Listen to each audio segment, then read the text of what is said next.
ampaniaketeny io lazaina avy eo DFP force de changement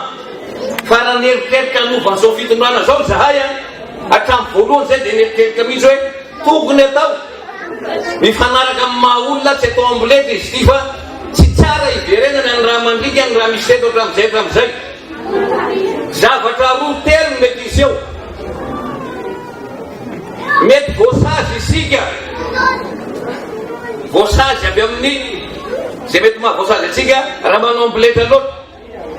mety voaoba isika raha milaza hoe andaotsika iroson'ny filamilaminana kokoa amin'ny fiaraha-mitantana kanefa ny tsy maintsy misoloina zao fitondrana zao inona ary ny zavatra tsy maintsy atao tsy eketsika koa nefa raha hoe ela loatra hitarianany tolona tsy maintsy misafidy atsika izany averina eto ny adevitranay am'le hoe fiaraha-mitantana izay DFP matoa tafijoro DFP dia namaly ny antso ny conférence de Géveka zay tamin'ny heritaona le hoe tokony hifanatona amin'ny latabatra boribory ny hery politika rehetra mba manan'olo ny eto Madagasikara zay ny jorono le hoe dinika ho fanavotam-pirenena rehefa hidinika ary tsy zahay rery no midinika fa tsy maintsy ny mifanarana amintsika koa ka rehefa midinika manao dialogue tsy maintsy misy consensus zay ny logika n'le fiaraha-mitantana proposenay nefa kosa tsy ho tonga ho azy zany fiaraha-mitantana zany fa mila rapport de force réel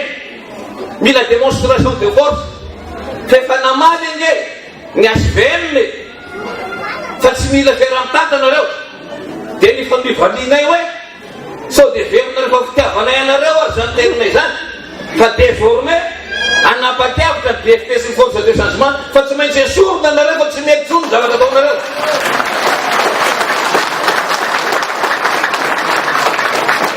na izany aza tompoko fantatsika tsara fa ifanjaka mihitsy tsy matory mandeha ny volana mandeha ny mercenariat mandeha ny fandragonana maro isan-karazana tompoko lasy tompoko vary izay DFP nitarika ny force de changement hatramin'izay dia nametraka foana hoe hatramin'ny voalohany tsy vitatsika mpanao politika sy andiam-pokon'olo loatran'izao ny fanonganana ty fanjakana ty mila harindra zany